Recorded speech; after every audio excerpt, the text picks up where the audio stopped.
भागवतमृतम श्रवण कर रहे हैं हम लोग। प्रसंग है मुक्ति लोक का।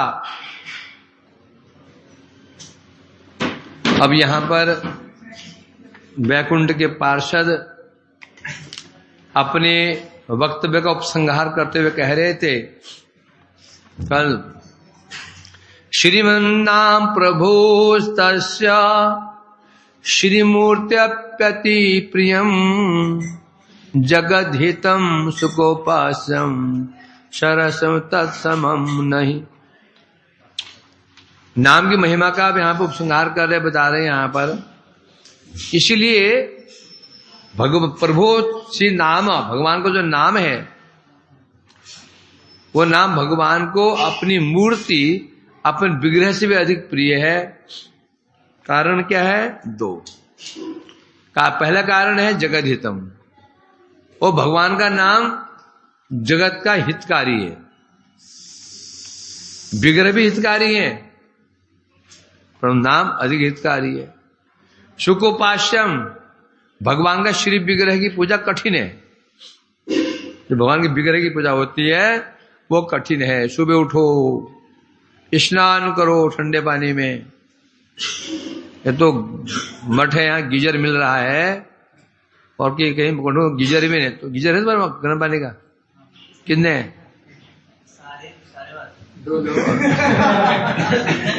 गैस गीजर है। हमने इसको देखे लगाया है। पहले हम जब मठ में आए थे गीजर तो बात छोड़ दो, गीजर की हालत कुछ भी नहीं। समझे कि नहीं, सब ठंडे पानी में। बस गुरुजी भी ठंडे पानी में नहाते थे पहले तो, फिर तुम थोड़ा गर्म कर देते थे बस ठंडा। और क्या, और टंकी थी सीमेंट की, इतना ठंडा हो जाता था, हाथ डालो हाथ से हो जाते थे, उसमें स्नान करते थे। बर्तन माज थे ठंडे पानी में। रात को बर्तन नहीं माज सकते थे क्योंकि सामने बर्तन माज थे, हमने गुरुदेव कमरा था, बर्तन माज जो खटर पटर होगी थी, बर्तन रात को नहीं माज सकते थे। मंगल आरती के बाद गमछा पहन के बैठ जाओ खुले में। खुला था पहले बरामदा, खुला था, खुला टटर बाद खुला था और टंकी रखी थी, उसमें टोंडी लगी थी। देखिए अब तो ये तो गीजर पानी बर्तन माजते हो और पानी हाथ ऊपर से ठंडा और मसला वो दांत बज रहे हैं, किट किट किट। कीर्तन भी हो रहा था, मृद नीचे कताल बज रही थी। देखे नहीं, पाँव पैर ऐसे हो जाते थे मतलब कि बर्फ की तरह। बर्तन माजने पड़ते थे, पैर में पॉलिथीन बांध करके तब बर्तन माजते थे। इतना कष्ट होता है। तूने बहुत अच्छे दान पुण्य किया, आपको जन्मूंगा, तूने बहुत दान पुण्य किया होगा, सौभाग्य तुम्हारा है। उसके फल से आप मठ में आए हो। जब सुख ही सुख, दुख भय गए भैया, अब सुख आए हो रे। हमने कोई दुष्कर्म किए थे तो तब आए जब मठ में कष्ट ही कष्ट था। तुमने बहुत पुण्य कर्म किए, मोती बांटे होंगे, कोई कष्ट नहीं, न खाने का कष्ट, न पहने का कष्ट, न सोने का कष्ट है, न बर्तन मारने का कष्ट, सब कष्ट ही खत्म। तो सौभाग्य है। इसलिए कह रहे हैं यहां पर। हाँ, तो भगवान का जो विग्रह की उपासना कठिन है। स्नान करो, तिलक करो, आनिक करो, फिर पूजा करो, उनको स्नान कराओ, उनको कपड़े बदलो, कितना झमेले हैं। नाम की उपासना आसानी से, कोई बात नहीं नहा सकते हो, बिना नहाए कर लो, मुंह धो के कर लो, बिस्तर में घुस के कर लो, कैसे भी कर लो। अब समझ ये नहीं है कि ऐसा करने की साधु परमिशन दे दी है।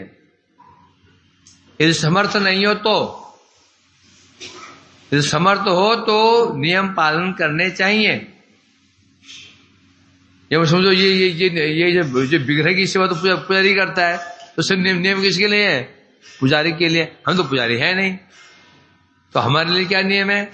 हम नहाने की क्या जरूरत पड़ी हुई है? तिलक की करने की क्या जरूरत पड़ी हुई है? चलो विग्रह सेवा नहीं करोगे, मंत्र जपोगे। मंत्र जप क्या है? मंत्र जप विग्रह सेवा के अंदर आ जाएगा, विधि में आ गया। तो मंत्र जब हम करते हैं, आने करते हैं, नियम तो वही फॉलो करने पड़ते हैं। इसलिए कह रहे नाम संकीर्तन है, सबका हितकारी है और सहज उपास्य है, रस्य लवालब परिपूर्ण है। अतः नाम की तुलना में जगत में कुछ भी नहीं है। तो कल हम इसे अनुवाद सुन चुके थे, अब टीका में आते हैं। तो यहां सिद्ध हुआ क्या? श्रीमन नाम क्या है? श्रीमन नाम क्या है? श्रीमान नाम। श्रीमने समस्त प्रकार की शोभा, ऐश्वर्य, संपत्ति से संपन्न नाम है, उसे कहते हैं। क्या समस्या हो गई? कोई अनुवाद कर नहीं कर रहा? ये कर रहा है वो क्यों भटक रही है? यार नो लिसनिंग।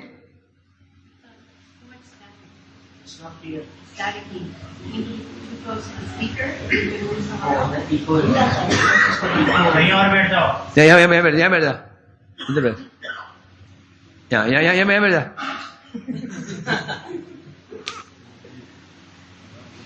हाँ ठीक है। अब मेरे को सुना, उनको सुनाना है, ठीक है ना? असले तो बीमार पड़ जाएगा, ठंडा है, ब्रह्मचारी है वो। क्या बात चल रही? श्रीमन नाम ने श्रीमत, श्रीमत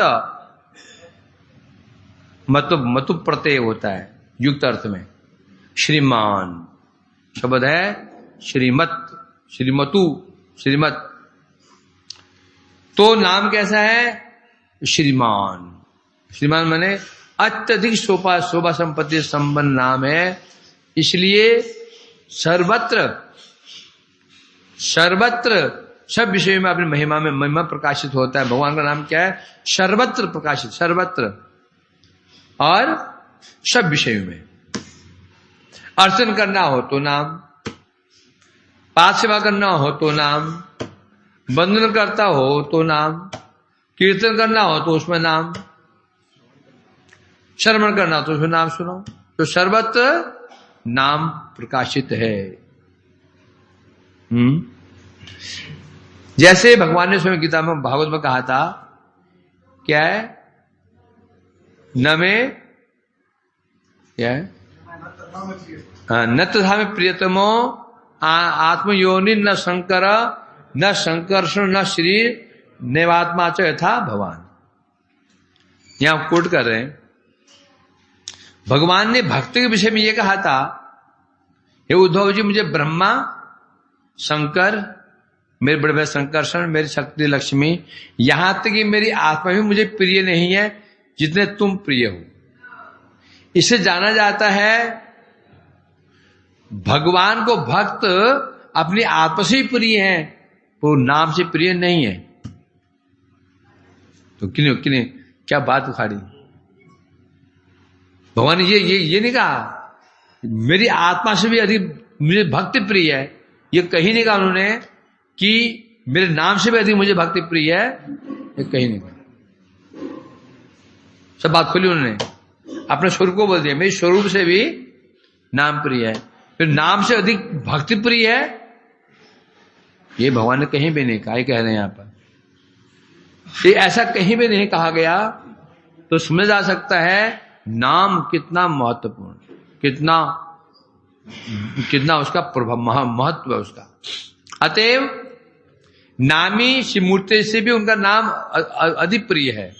भगवान से बता दे, भगवान को नामी कहने से उनकी जो श्री विग्रह है उससे भी उनका नाम उन्हें अति प्रिय है। भगवान को नाम प्रिय है।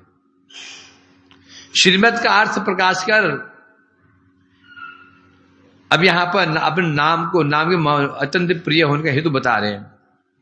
अब नाम को श्रीमत सिद्ध कर दिया। भगवान नाम कैसा है? श्रीमत, श्रीमान है? अब नाम श्रीमान क्यों है? अधिकारी हो अधिकारी नहीं हो, जो कीर्तन करेगा नाम उसको उद्धार करेगा। इसके अलावा कानू द्वारा यदि कोई नाम कानू से भी श्रवण करता है तो उच्चारण और श्रवण है ना, जो कीर्तन कर रहा है अर्थात कीर्तन करने वाले को पुनादि श्रोत्रिंच, क्या है श्रोत्रिंच, जो सुनने वाला है उसका भी उद्धार करता है। क्या श्लोक है? जपतो नामान हरिनामानि उच्चै स्थाने सद्गुणाधिकई। क्यों? आत्मन च पुनाति पुनादि श्रोत्रिंच च जपंच, अर्थात जो नाम, जो भगवान का नाम है, ये जो कर रहा है उसका भी उद्धार करता है। पुनादि श्रोत्रिंच, जो सुन रहा है ना उसको पवित्र, इसलिए कह रहे हैं यहां पर। तो नाम की क्या पहले कारण ये है, नाम को लेने में कीर्तन करने में कोई विचार नहीं है, अधिकारी का विचार नहीं है, अनधिकारी का विचार नहीं है, अधिकारी है या नहीं है कोई विचार नहीं। अधिकारी में शुद्ध चित्त है, इसका अनर्थ नाश हो गए हैं, चित्त शुद्ध है या अनर्थ युक्त है, कोई विचार नहीं। उसी प्रकार जिह्वा द्वारा उच्चारण दीक्षित है या नहीं है, चंडाल है ब्राह्मण है, जिसकी जिह्वा से नाम निकल जाता है, या श्रवण से भी कान, वो नाम किसी कानों में चला जाता है तो जीव का और समस्त जीव का उपकार करता है। क्या? समस्त जीवों का, किसी जाति बेसिस का उपकार नहीं करता। क्या करता है? जीव मात्र का उद्धार करता है। नंबर 2, और ये नाम सहज रूप में उपासित होते हैं। सहज उपासितम, सहज मतलब आसानी से उपासना हो जाती है? क्या आसानी से? कुछ नहीं करना। ओष्ठ स्पंदन मात्रेण कीर्तनम दुतोबरम, बस होठ हिलाने से काम हो जाता है। शक्ति नहीं है, ताकत नहीं, बिस्तरे पड़े हुए हैं, शक्ति ही नहीं है, होठ हिला दो बस होठ हिल गए, कितना कृष्ण हो गया, हो जाता है, हो गया।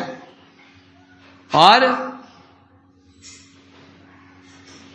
वही नाम कैसे हम बता रहे हैं, नाम मधुर अक्षरमय होने के कारण सरस कोमल है। नाम वास्तव में है क्या है? मधुर अक्षरमय। नाम में जो अक्षर हैं वो नाम कैसे अक्षर है, नाम कैसे है, अक्षर कैसे हैं? मधुर अक्षरमय है, इसलिए कारण नाम क्या है? सरस है और कोमल है। सरस शब्द कोमलता को ही दिखाता है, सरस मैंने कोमल है। अथवा नाम कौन है? सच्चिदानंदमय, साक्षात सच्चिदानंदमय है, इसलिए वो ये नाम सरस है। क्यों? भगवान कौन है? रसो वैसः, कौन है? रसो वैसः। अब भगवान नाम रूप में प्रकाशित हो गए तो नाम क्या हुआ? सरस। जब भगवान रसमय हैं, रसगुल्ला है, तो नाम क्या होगा? रसगुल्ला होगा, सरस है। इसकी सरसता के संबंध में और भी व्याख्या की जा सकती है, और वो व्याख्या रस के संबंध में, नाम संकीर्तन बहुरसों सहित विराजमान होने के कारण सरस है। जो नाम संकीर्तन है बहुत रसों के साथ विराजमान है, मतलब क्या? श्रृंगार आदि रसों, समस्त रसों में, भक्ति रस में, प्रेम रस में नाम कीर्तन होता है। मतलब नाम प्रत्येक रस में होता है। दास्य रस में उसमें नाम, शक्य रस में उसमें नाम, वास उसमें नाम, मधुर रस में उसमें नाम। कोई भी रस क्यों नहीं हो, कोई उपासना क्यों नहीं हो, समस्त रस में नाम कीर्तन होता है। इसलिए नाम क्या है? सरस हो गया। और मिलन और विरह दोनों अवस्थाओं में नाम कीर्तन ही नाम की स्फूर्ति के कारण श्री नाम मिलन में सेतु है, विरही का बंधु है। मिलन होता है तो नाम कीर्तन होता है, मिलन में भी, और विरह होता है तो नाम कीर्तन होता है। तो कोई प्रिय व्यक्ति आता है उस नाम लेकर के नाचता है, गुरुदेवा जय, नाचते हो ना है। और जो विरह होता तो भी गुरुदेव कृपा बिंदु, रोते रोते गाते हो ना, आंसू आंसू आंसू बहाते बहाते रोते हो, निकालते हो विरह में भी और विरह होता है हे कृष्णा हे कृष्णा हे कृष्णा, और सामने आया तो हरि हराय नमः कृष्ण गोविंदाय नमः, नाचो नाचो गुरु। इसलिए कह रहे हैं यहां पर मिलन और विरह दोनों वस्तु नाम कीर्तन होता है, और दोनों वस्तु में नाम की स्फूर्ति होने के कारण मिलन में नाम कीर्तन करते हैं तो सामने कृष्ण है ही है, विरह में नाम कीर्तन करते तो नाम कीर्तन करते हैं तो नाम की स्फूर्ति हो जाती है, इसलिए सिद्ध होगा। इसलिए मिलन का सेतु, भगवान जी बिछड़ गए हैं हम, तो मिलन में नाम क्या है? सेतु, जो हमको मिलाएगा भगवान से। और जो विरही व्यक्ति है उसका बंधु है, विरह में तड़फ रहा है, जल रहा है, तड़फ रहा है, उसका नाम क्या है? बंधु। जब नाम कीर्तन करता है तो उसको नाम की स्फूर्ति होती है। विरही का तो बंधु है, मिलन में क्या है? सेतु। समझा कि नहीं? क्या बोला सनातन? तेरा मन कहां गया था? मन कहां था? यहां तो नहीं था। हाँ तो समझ गया ना, मैं तुझे पूछा क्या बोला? मिलन में जो नाम कीर्तन है वो सेतु है, हाँ। और विरह में बंधु है। हाँ, जब भगवान से हमारा विरह हो जाता है तो मिलन कौन करवाता है? नाम है। और जब जब जब जब व्यक्ति विरह में तड़फ रहा होता है, बंधु कौन है? नाम कीर्तन करता है। समझा कि नहीं? इसलिए विरही का बंधु और मिलन में सेतु, ये नाम की विशेषता है ना, ये बता रहे हैं यहां पर। और क्या विशेषता है? कहां चला गया? हाँ, फिर रस शब्द का अर्थ है राग, रस का अर्थ है कोई विषय में बड़ा रस है इसका। एक ही चीज है, रस और राग एक ही चीज है, रस और राग है ना। रस का इस शब्द का एक अर्थ राग होता है, अर्थात राग सहित वर्तमान रहने का रस कहते हैं। नाम कैसे है?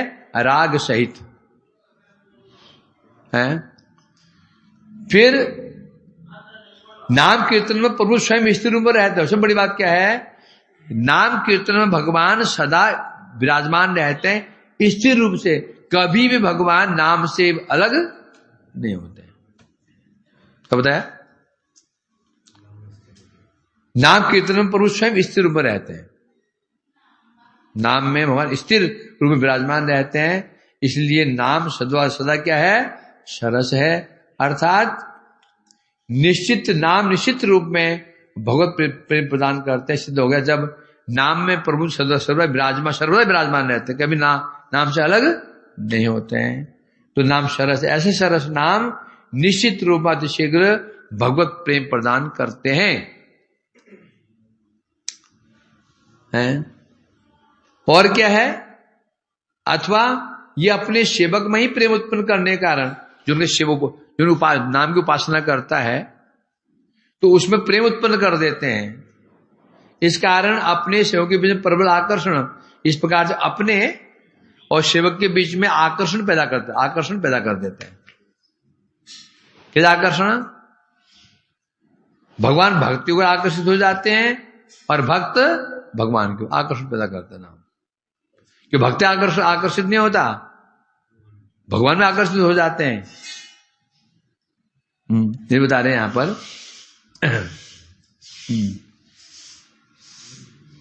फिर विशेष रूप में क्या है? इसमें प्रबल शक्ति विद्यमान रहती है, प्रबल शक्ति है। इसलिए ये नाम क्या है? वीर्यशाली, अर्थात रस शब्द का एक अर्थ वीर्य भी होता है। जो रस भाई ये फलाना रस, ये वो रस बोलते हैं ना, रस का वीर्य में शक्ति भी, बल बल, ये भी अर्थ होता है। फिर गुण को भी रस कहा जाता है, गुण को भी रस कहा जाता है। तो ये यहां से यहां एक विशेष बात है क्या, अर्थात समझ दीन जनों को निस्तार करने का गुण। इस नाम के अंदर क्या गुण है, समझ दीनहीन जन है, पतित अधम जीव है, उनका उद्धार करने की शक्ति भी इनके अंदर है। इसलिए भी नाम क्या है, सरस है। और क्या है, रस का एक अर्थ सुख। ये सब अर्थ काल्पनिक नहीं है, हम पर इनका उपयोग करते हैं। भाई बड़ा रस आ रहा है तेरी बातों में, बड़ा गप मारने में बड़ा रस आ रहा है, गप मारने में बड़ा रस आता है, मतलब क्या, सुख मिलता है, बोलते ना ये मैं तो रस का सुख भी होता है। ये सच्चिदानंद घन सुख स्वरूप होने का नाम कैसे है, सच्चिदानंद घन सुख, क्योंकि भगवान कौन है, सच्चिदानंद घन। तो नाम क्या है, नाम ही अक्षरों प्रकाशित है, नाम ही प्रभु, इधर सरस है। फिर रस अर्थात माधुर्य विशेष। रस शब्द का एक अर्थ क्या है, रस कहने से अपना आप ही एक हो जाए मधुर, है ना। रस कहते ही मधुर है। रस पियोगे, अरे रस लाओ लाओ, वो करेले का रस, करेले को पीस करके उसमें मिक्सी में ग्राइंड में निचोड़ के लिया, रस पियो। और वो सा रस का लोभी कहीं और ना कोई और ना मांग ले, गड़ागड़ उसने आज पीना शुरू किया, जी अंदर गया तो पेट का सर माल बाहर। छी, ये रस है, ये रस का आता तो क्या रस नहीं है, रस तो है, हैं? रस कहते किसमें है, रस किसे कहते हैं, रस प्रसिद्ध होता है पौष्टिकता के लिए। रसायन पौष्टिक, स्वादिष्ट भी हो पौष्टिक भी हो, स्वादिष्ट हो ना हो पौष्टिक जरूर होना चाहिए, क्योंकि कई रस जो होते हैं जो स्वादिष्ट नहीं होते। नीम का रस स्वादिष्ट होता है, करेला रस क्या स्वादिष्ट होता है, आंवला रस क्या स्वादिष्ट होता है, नहीं होता। परंतु तो रस क्यों बोलते हैं उसको, पौष्टिकता। तो रस शब्द का एक अर्थ भी है, क्या है, रस मने माधुर्य विशेष है। इसलिए नाम कैसा है, परम मधुर रस में, इसे वेद व्यास ने कहा था क्या, मधुर मधुर में तत् मंगलम मंगला नाम सकल निगम वल्ली सत्फलम चित स्वरूपम। सकृत परिगीतम सदा हेले अवा भृगु नर्मात्म दादे कृष्ण नाम। वेद व्यास ने शास्त्र में कहा है, भृगुवर मधुर से, नाम कैसा है, मधुर से मधुर, मंगल का ही मंगल, अर्थात मधुर से मधुर है, मंगल का भी मंगल करने वाला है, मंगल का ही मंगल करने वाला है नाम।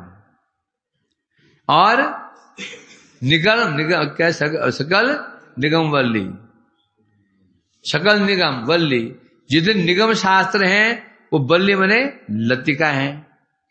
नाम क्या है, वो लतिका का पका हुआ फल है, सतफल पका हुआ फल, और चित स्वरूप नाम है ये।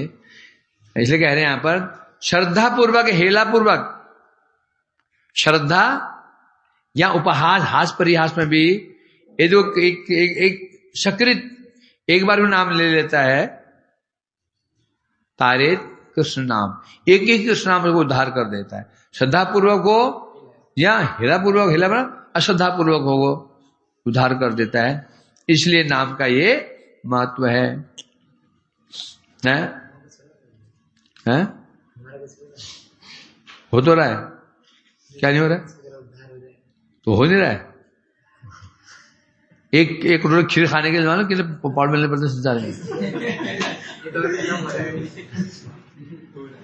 एक खातो राजभोग हो 25 रुपये मिलता है, 25 रुपये का कितना मिलता है, 40 का, 40 का 50 का मिलता है एक रसमलाई। यहाँ रोज मिल रहा है, या डस्टबिन में फेंक जा रहे हैं। और क्या है, और क्या है, पूछो ना। ये वो जो गृहस्थ है, जो हमारे क्या नाम वैभव, वैभव पूछो संसार में क्या हो रहा है, मुझे पूछो ना। तब उद्धार हो रहा है कि नहीं हो रहा है, समझे कि नहीं। आराम जो पंखे में ऐसे बैठे हो वो उद्धार है हमारा। इसलिए कह रहे,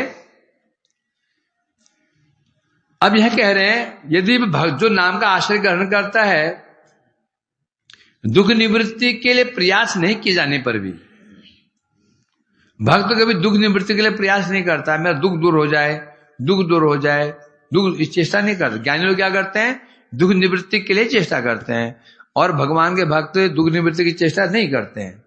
ना करने पर भी शीघ्र ही वो नाम कीर्तन के प्रभाव से भगवान का सानिध्य प्राप्त करने का अधिकारी बन जाता है।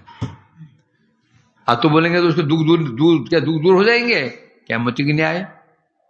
जब भगवान का सानिध्य प्राप्त करने का अधिकारी बन गया, दुख रहेंगे, दुख तो आनुषंगिक रूप में दूर हो जाएंगे, क्योंकि दुख निवृत्ति क्या है, गौण कारण है, गौण फल है, मुख्य फल नहीं है। मुख्य फल क्या है, प्रेम। बता रहे हैं यहां पर। अतएव नाम के समान अन्य कुछ भी ना होने के कारण नाम निरूपम है। क्या है, निरूपम, अर्थात इनकी उपमा किसी से दी ही नहीं जा सकती।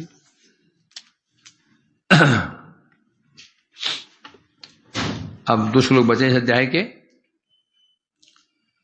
दाल बंद कर देते, गेट बंद कर देते। इनको ये अग्नि आवाज इधर कैसे आ रहा है, बगल में वो है नाई, बड़ा वाला तो नहीं कर रहा है, वो छोटा वाला है, उसको डो देता हूं। तू बोल गया था, वो रवि है, रवि बोल गया, बड़ा बोला रवि है ना, रवि से बोला गया।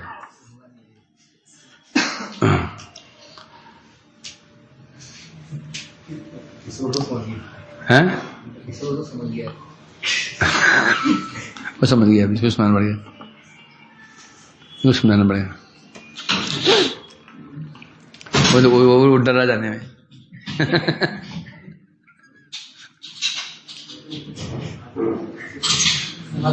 हैं समाधान हमारे पास है क्या, समाधान है, समाधान नहीं, ये समाधान नहीं है, परमानेंट समाधान वो मैं कहूंगा तुमने। अब आगे किसी कह रहे हैं, तन्मानयन शिवस्याज्ञामितो निशरसत्वरम कृष्ण प्रियतमाम श्रीमन मथुराम ताम नमामताम। अब यहां अंत में कह रहे हैं पार्षद लोग, तन्मानयन शिवस्य आज्ञा, अतः गोप कुमार आप शिव जी की आज्ञा मान लो। शिव जी की क्या क्या आज्ञा थी,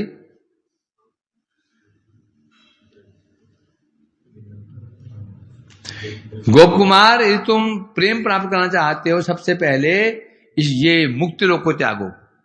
ये मुक्ति लोक भक्ति का परम विरोधी है।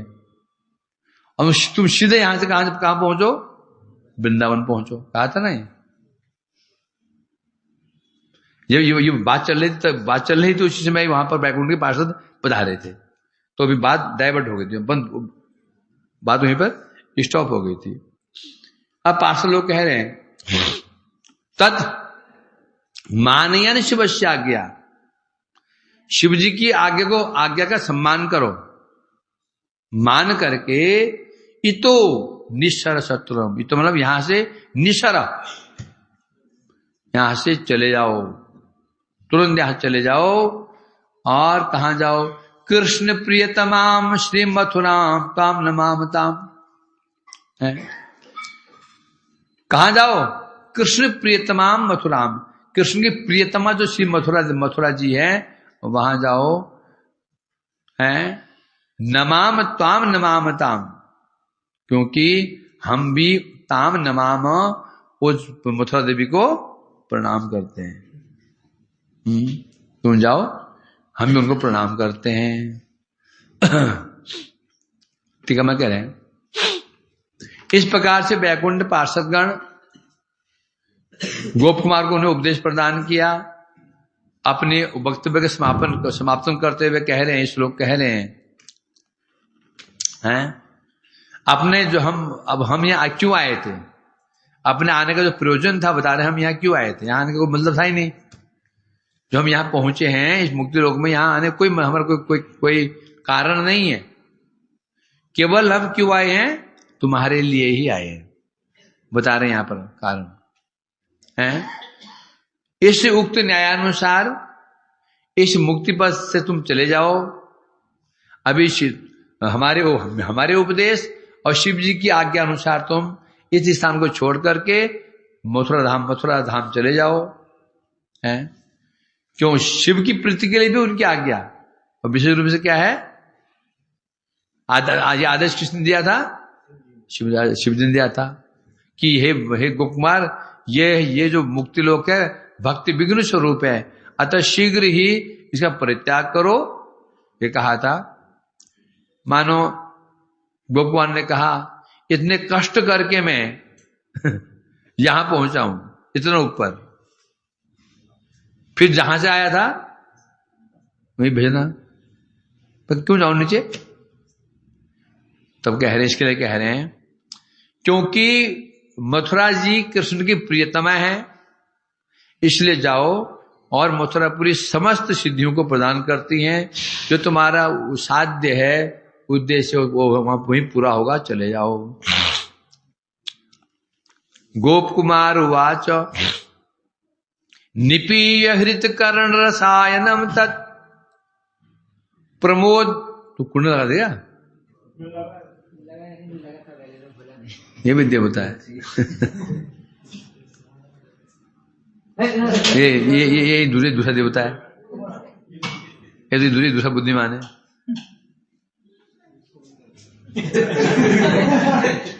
क्या बोले,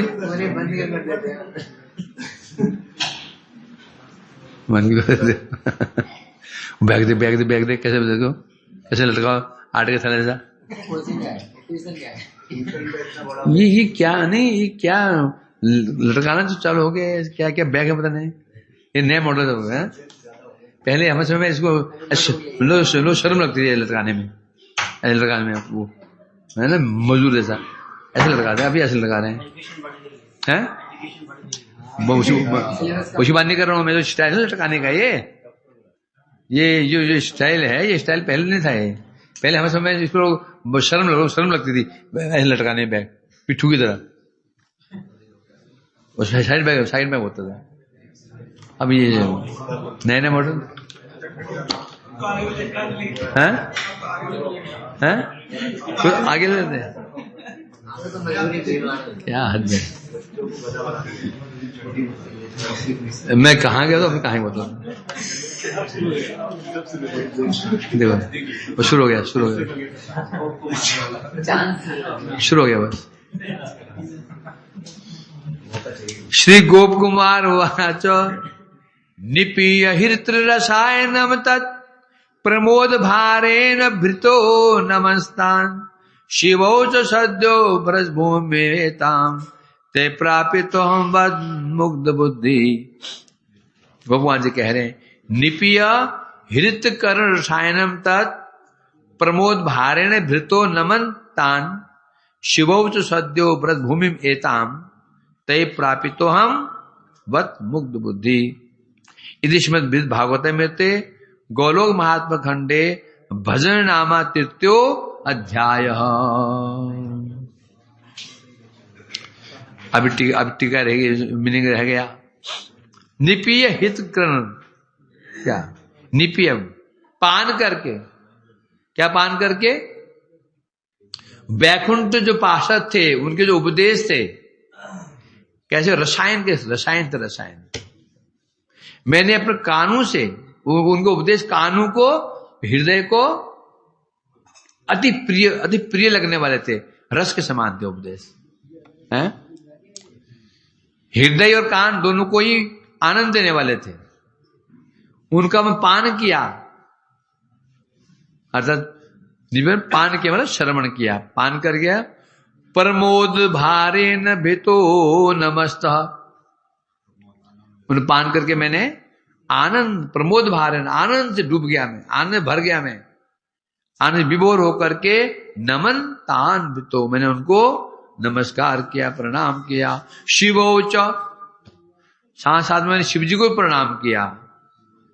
और सद्यो ब्रजभूमेताम, और अति शीघ्र ही मैं एताम ब्रजभूमि, इस भूमि में तय प्रापित तो हम, और तुम्हारे द्वारा प्राप्त कर लिया गया।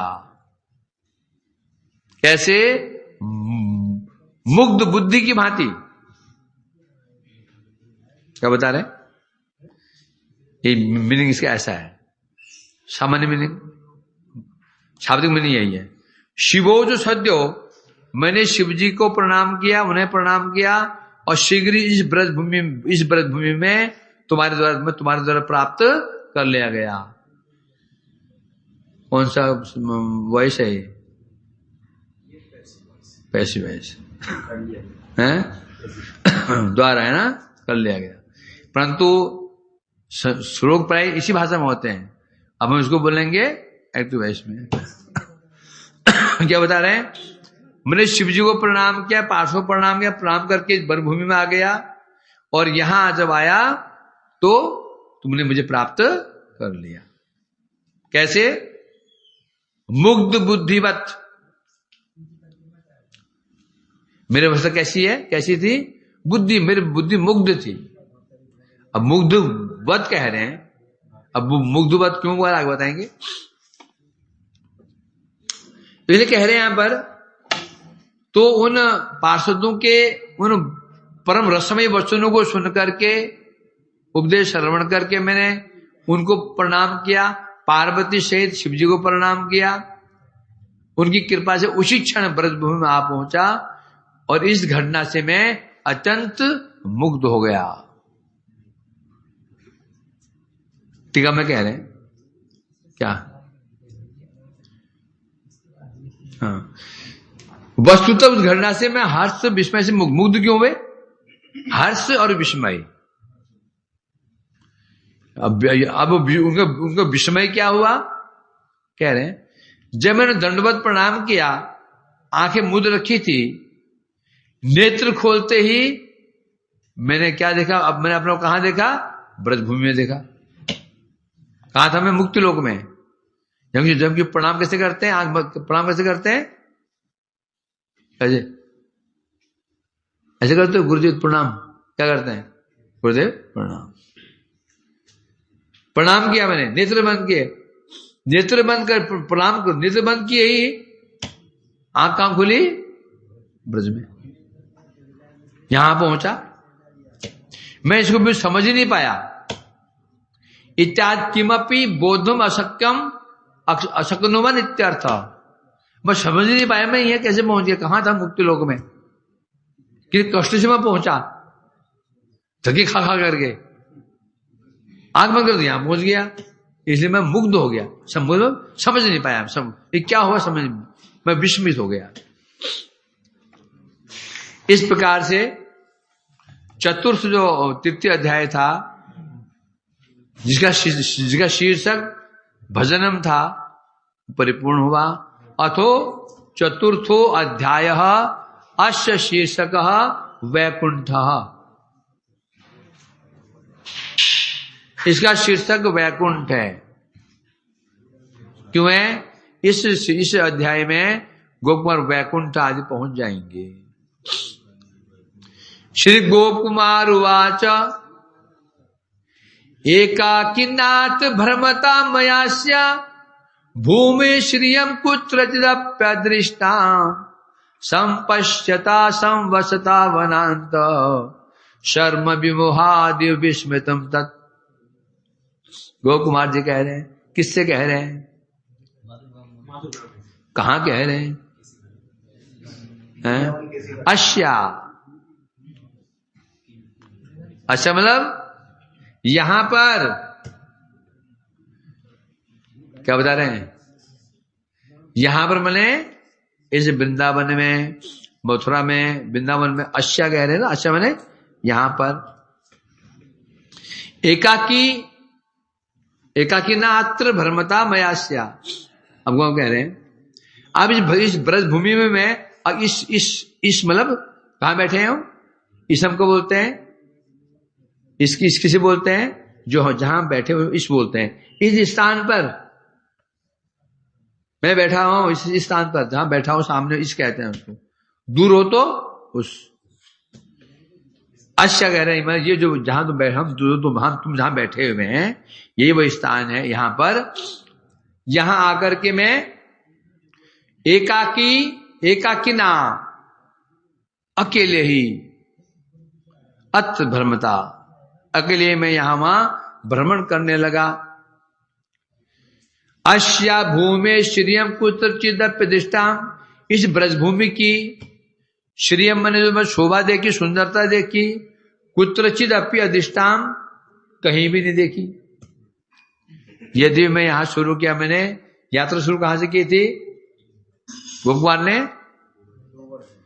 गोवर्धन शुरू, कहां से आगे बढ़ते हुए कहां पहुंचा था वो, यात्रा शुरू कहां से होती, किसी घाट से शुरू होती यात्रा। बढ़ते बढ़ते बढ़ते बढ़ते बढ़ते बढ़ते कहां पहुंच गया, जगन्नाथपुरी गया, वहां से दक्षिण देश गया, तो वहां से फिर स्वर्ग गया, स्वर्ग से फिर महालोक गया, जन लोक गया, तप लोक, सत्य लोक, ब्रह्मा लोक, 8 आवरण पार कर गया, मुक्ति लोक करके रिवर्स हुआ। तो कह रहे हैं तो मैं इतनी जगह गया, एक से सुंदर जगह गया, कहां स्वर्ग, कहां ब्रह्मलोक, परंतु जहां मैं जिन स्थान पर गया, अस्या भूमे श्रियम कुत्रचिद अपि अधिष्ठान, जैसी सुंदरता मैंने, सौंदर्य मैंने, माधुर्य सौंदर्य इस ब्रजभूमि की देखी, ऐसा कहीं भी नहीं देखी है। अतः संपश्यता स वसतां, इसलिए वनांतः, इसलिए मैं इसी वन में निवास करने लगा। और यहां निवास करते समय क्या करता, सर्वम विमोहादिवसम विस्मृतम तन, जब मैं इस वन में निवास करने लगा, निवास करते समय जब मैं इसकी शोभा को निहारता था, वृंदावन की शोभा को मैं निहारता था, मैं ऐसा मुग्ध हुआ, मैं भूल गया मैं किस लिए आया हूं इधर, कुमार किस लिए आए हैं इधर, वैकुंठ प्राप्ति के लिए आए हैं। क्यों आए, उनका उद्देश्य क्या था, वैकुंठ प्राप्ति। मुक्ति लोग जब वैकुंठ पार्षद आए थे, उनकी इच्छा क्या हुई थी, मैं वैकुंठ जाऊं, इच्छा हुई थी ना। तो जो उनका उद्देश्य था वैकुंठ प्राप्ति बता रहे, मैं भूल गया। इतना सौंदर्य था, माधुर्य सौंदर्य था इस ब्रजभूमि का, मैं सब भूल गया, बस मुग्ध हो गया, मैं भूल सा गया।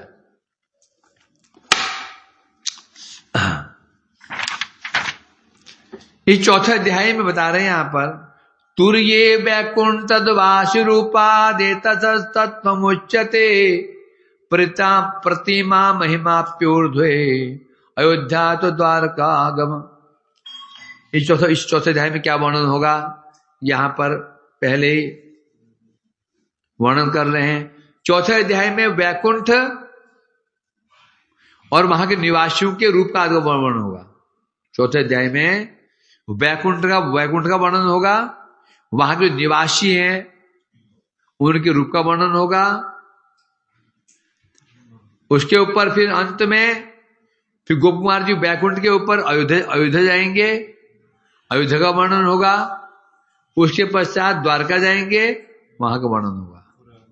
इतनी चीजें यहां पर वो मिलेंगी, इतने वृत्तांत इसमें वर्णन किए गए हैं।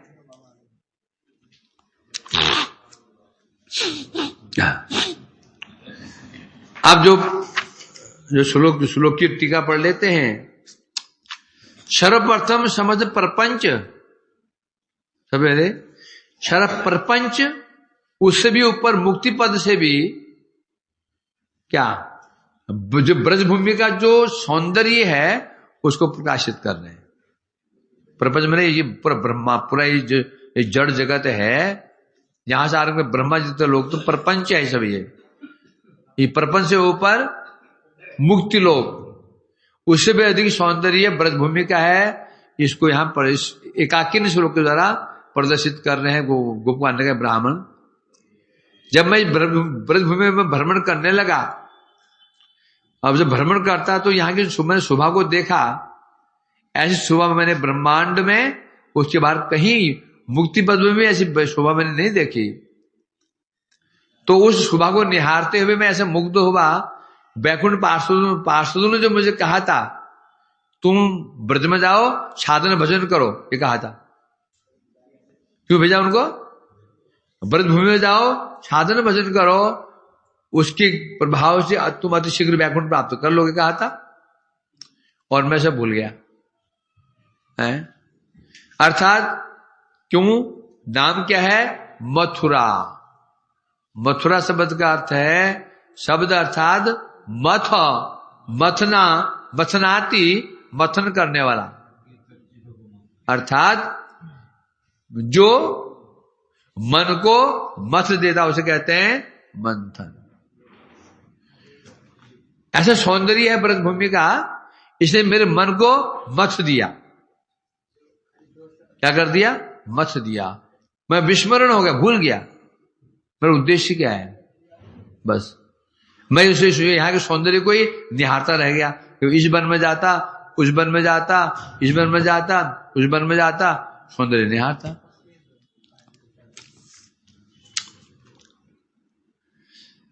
अब एक समय की बात बता रहे हैं। श्रीमन मधुपुरीम क्रीड़ा भ्रमण कर्मतो गता तत्र माथुर विप्रेभ्यो अश्रोसम भागवतादिकम।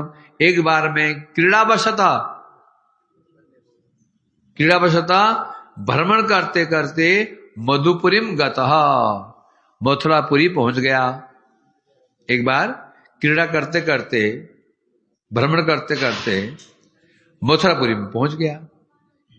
तत्र माथुर विप्रेभ्यो, वहां मैंने माथुर ब्राह्मणों के मुख से, विप्रेभ्यो एक नहीं मतलब बहुवचन है, माधु विप्रेभ्यो है, मैंने माथुर ब्राह्मणों के मुख से अश्रोसम भागवत आदि कम, भागवत आदि श्रवण किया। एक ब्राह्मण से नहीं सुना उन्होंने, कहीं नहीं सुना।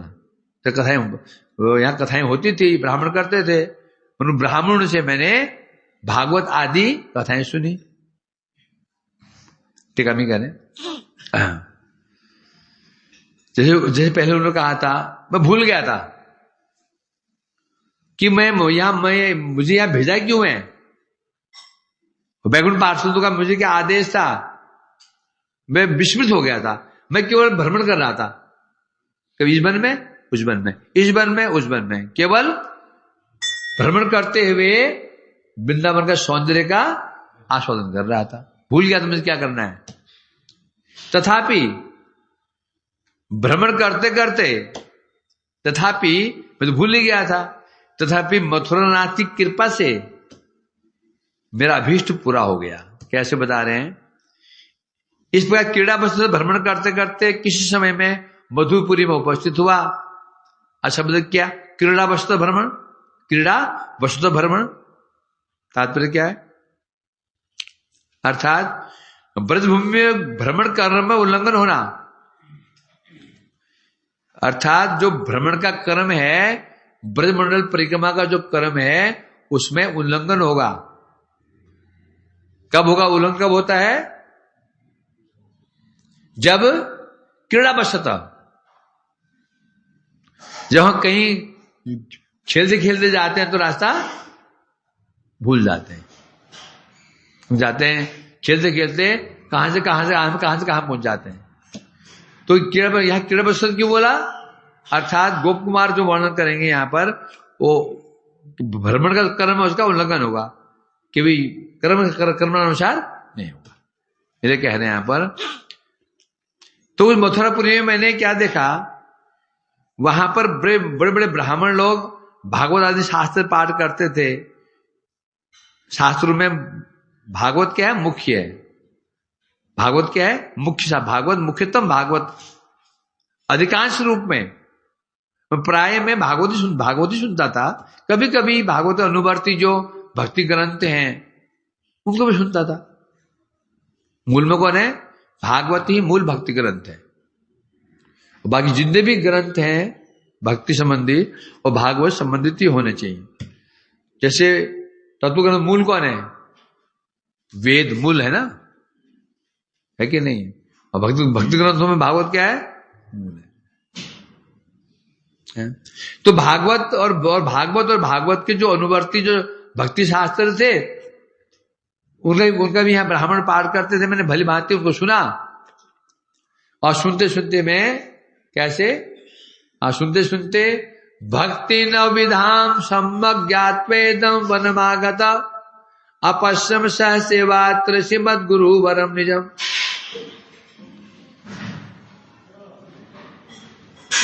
ज्ञातवा, जब मैं भागवत सुना, भक्ति शास्त्र सुने, तो मुझे समझ में आया कि नव विधा भक्ति का पालन करना चाहिए। क्या? जो नव विधा भक्ति बारे में विषय मैंने श्रवण किया और श्रवण करके मैं वनम आ गया। तो वापस कहां गया? वापस कहां चला गया? बेडरूम में चला गया। मन शांत में बैठे बेडरूम में चला गया, बैठे मन नहीं, मन तो मैं सिर्फ बिस्तरे में है। तो इसे कह रहे हैं वो जो मेरे कथा श्रवण की ब्राह्मणों से भागवत के विषय में, कथाओं के विषय में, तो मैंने क्या श्रवण किया? नव विधा भक्ति के बारे में श्रवण किया और श्रवण करके मैं वापस इदम वनम आगत, इदम बने इस वृंदावन में आ गया।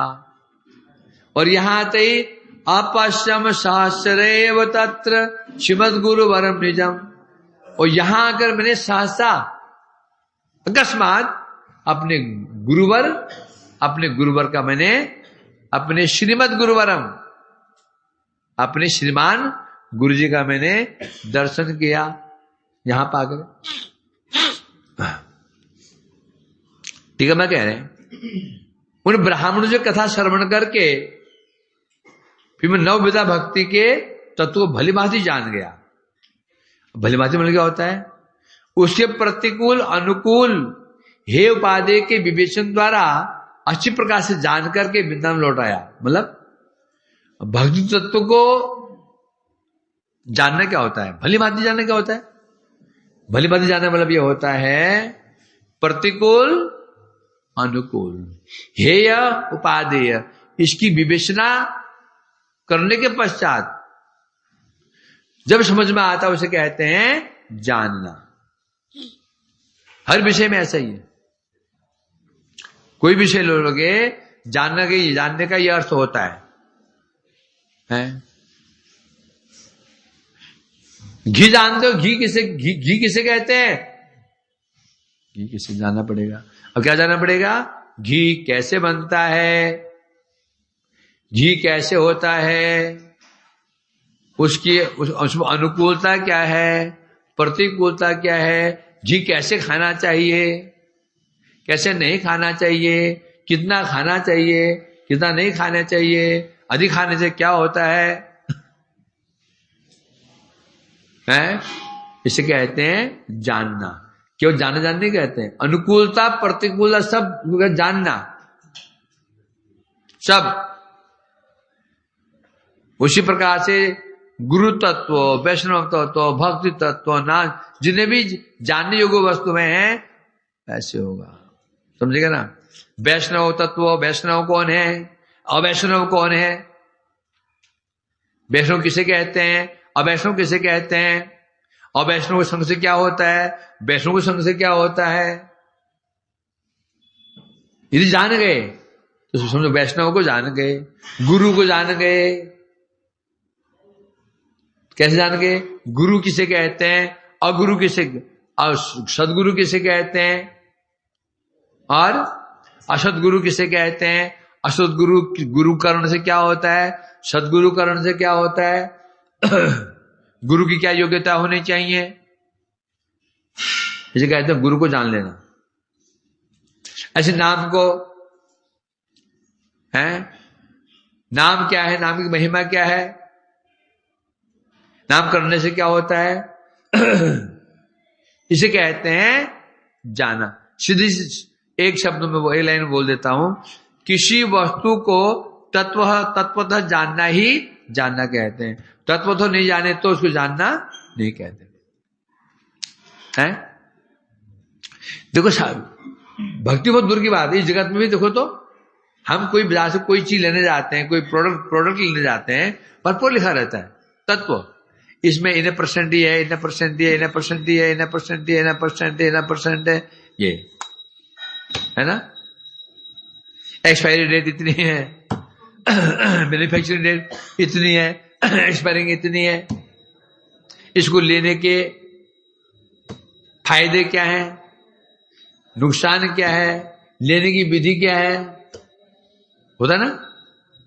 तो सामान्य एक प्रोडक्ट, सामान्य चीज जो जगत में हमारे सामने लाते हैं, उसमें भी है। सामने को मुड़ी खाओ, क्या बोलते हैं उसको, चनाचूर खाओ, उसमें लिखा रहता है 2 रुपये पैकेट होता हो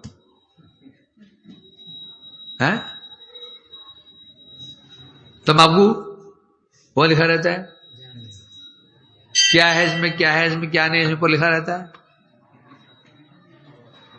इससे कहते हैं तत्वतः जानना। तो कह रहे हैं यहां पर, मैं भक्ति तत्व को भलीभांति जान गया। हम बोल तो देते हैं, परंतु जानना इसे कहते हैं। अर्थात उसके नवदेव प्रतिकूल क्या है, अनुकूल क्या है, हे क्या है, उपादेय सब जब विवेचना जब करते हैं, घी किसे कहते हैं, घी असली घी क्या है, नकली घी किसे कहते हैं, असली का फल क्या है, नकली का फल क्या है, घी कैसे बनता है, तो जान जाएंगे ना। तो समझो घी के प्रति हमारी वास्तव में जो आसक्ति हुई है वो क्या है, आसक्ति हुई है, वो आसक्ति हमारा उद्धार कर देगी। यदि इन सब तत्वों को नहीं जाना और घी, ये सुना घी पौष्टिक है, घी पौष्टिक है, बस ये सुना, पैसे तो है ही, प्रणामी मिली जाती है, मिली जाती है, तो ले आए किलो घी, 4 चम्मच सवेरे, 4 चम्मच शाम को, 4 चम्मच रात को पीना शुरू कर दिया। फिर वेट माप रहे हैं उसको, मशीन के ऊपर वेट कम हो रहा है। क्यों? सारा वेट कहाँ निकल रहा है, छोटे घर में निकल जाता है जाके।